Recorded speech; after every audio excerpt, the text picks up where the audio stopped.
हरे कृष्णा। जय श्री प्रभुपाद। भौतिकी प्रकृति का जो गुण है वो क्या है?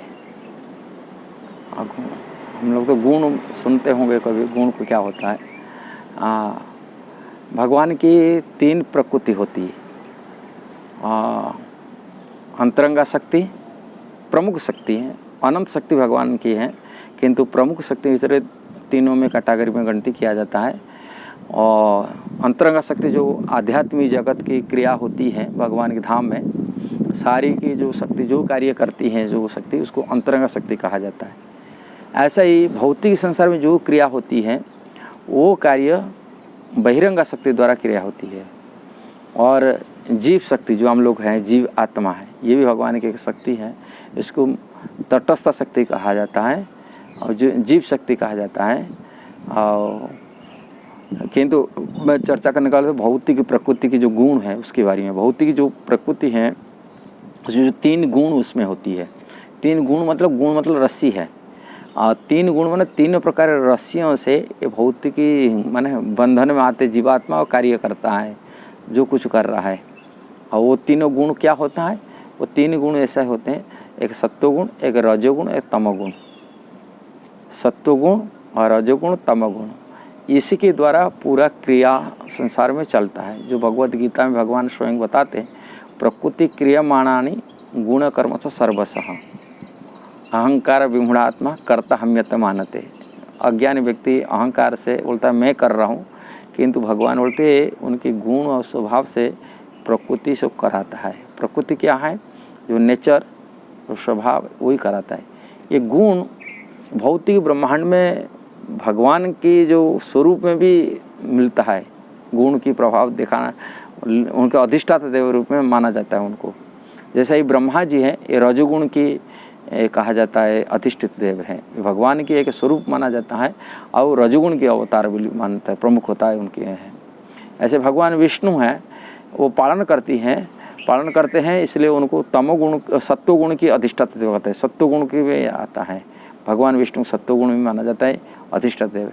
ऐसा ही तमोगुण के हिसाब से भगवान शिव जी को मानते हैं। भगवान शिव जी संहार करते हैं, प्रलय कराते हैं और किसी सृष्टि को पूरा ध्वंस कर देते हैं, इसलिए उनको तमोगुण के अधिष्ठाता रूप में कहा जाता है। इसलिए इससे पता चल जाता है ये तीनों गुण की कार्य क्या होता है।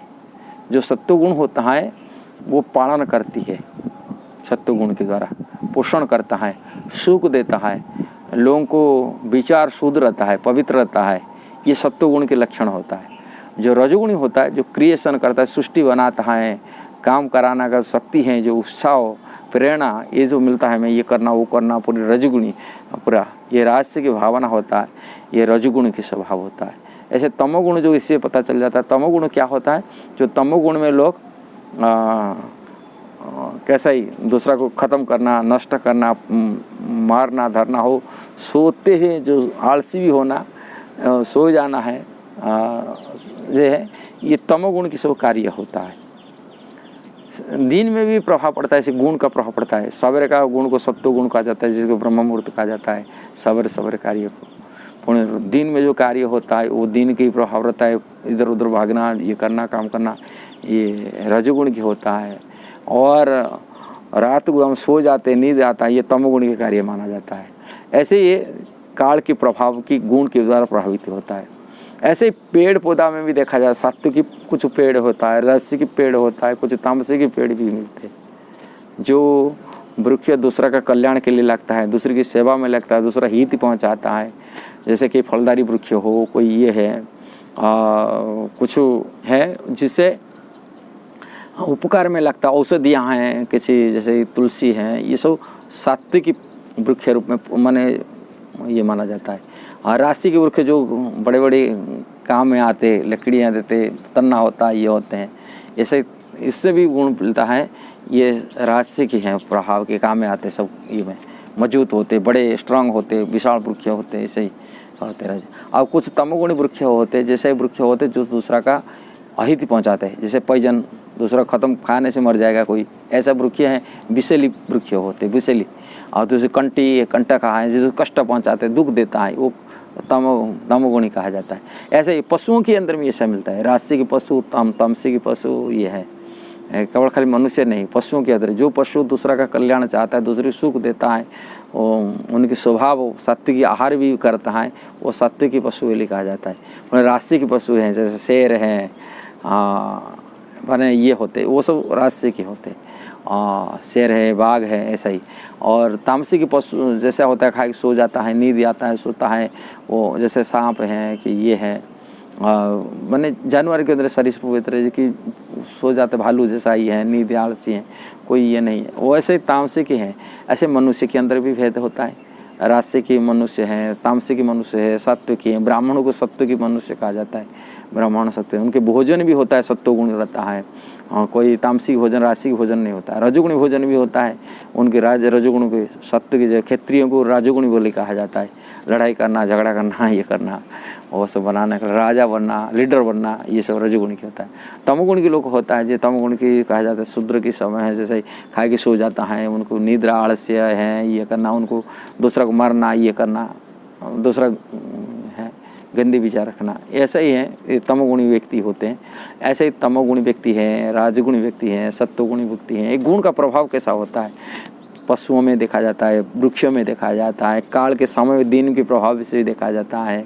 और ये पूरी संसार देखिए, ये तीनों गुण के द्वारा प्रभावित ही चलता है। इसलिए भगवान बोलते हैं प्रकृति क्रियमाण है। प्रकृति जो प्रकृति है क्रियमाण, गुण कर्म से उनके गुण द्वारा प्रभावित होते जीवात्मा इसमें सुख दुख हानि लाभ मानवपना, एक गुण हमेशा एक दूसरा से लड़ते रहते हैं। जैसा ही कभी आपके मन में सत्व गुण आता है, कभी कभी रजोगुण आता है, रजोगुण ऊपर कभी तमोगुण हो जाता है, कोई सत्व रजोगुण ऊपर कभी सत्वगुण आ जाता है, अच्छे स्वभाव आ जाता है, वो गुण प्रभाव डाल देता है। ऐसे व्यक्ति उसी हिसाब से चलता है। इसलिए ये गुण के बारे में चर्चा थोड़ा हुआ, आपको जानकारी थोड़ा मिला। ये भगवद गीता में 14 अध्याय में, 17 अध्याय में, 18 अध्याय में गुण के बारे में भगवान विशेष चर्चा की है। यदि आपको इसमें जानकारी बढ़िया से लेना है, भगवद गीता के 14 अध्याय और 17 अध्याय और 18 अध्याय पढ़िए। गुण के बारे में भगवान, गुण के भेद भी समय हिसाब से भगवान बता के रखे, अलग अलग स्वभाव भी बना के रखे, सब चर्चा की है। किंतु गुण के द्वारा बसे उत्पन्न लोग माया से फंस जाते हैं।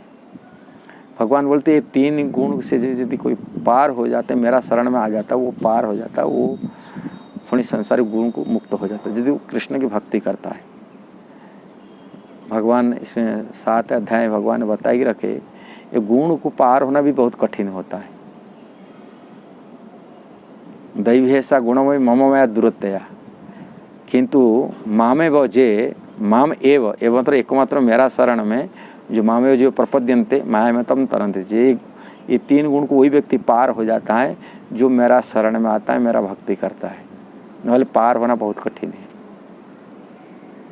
और भी दूसरा भगवान बताते हैं गीता में 14 अध्याय के अंतिम, जैसे लास्ट को बता के रख रहे हैं, मांग च जो अभिचारण भक्ति योगेन सेवते स गुणान समतितैतान ब्रह्मभूया कल्पते। इसका मतलब है मांग च जो अभ्यचारिण व्यभिचारी नहीं है, माने विचलित नहीं है, अविचलित भाव से, मांग माना मेरे को, जो अविचलित भाव से भगवान कृष्ण बता रहे मेरे को कृष्ण भक्ति, जो अविचलित भाव से भक्ति योग से सेवा, भक्ति मतलब सेवा करते हुए, भगवान श्री कृष्ण की सेवा करते हुए भगवान से जुड़ जाता है। सेवा करते हुए भगवान की भक्ति करते हुए, भक्ति के अंग में वर्णन कई बार किया हूँ, और भी अब आगे टिप्स देंगे, सुनते रहेंगे। जो करता है वो व्यक्ति सगुणान समतित, ये गुण से पार हो जाते हैं। जो 3 गुण है, सत्वगुण रजोगुण तमोगुण से पार हो जाते। अब ब्रह्म भूयाय कल्पते, ब्रह्म भूया मतलब आत्मा अपना अवस्थिति में आ जाता है, आत्मा का असली स्वरूप में रह जाता है। आत्मा का स्वरूप कृष्ण का दास, कृष्ण के सेवक बन जाता है, कृष्ण धाम को प्राप्ति कर जाता है, और कारण वो कृष्ण के नित्य सेवक बन के रहता है। इसलिए एक गुण को पार होने के लिए एक ही उपाय है, जो भगवान श्री कृष्ण की भक्ति करने से पार हो सकते हैं। कृष्ण के शरण में आने से गुण से जीत सकते हैं, नहीं तो गुण से प्रभावित होंगे और संसार को दुख सुख भोगना पड़ता है। हरे कृष्णा।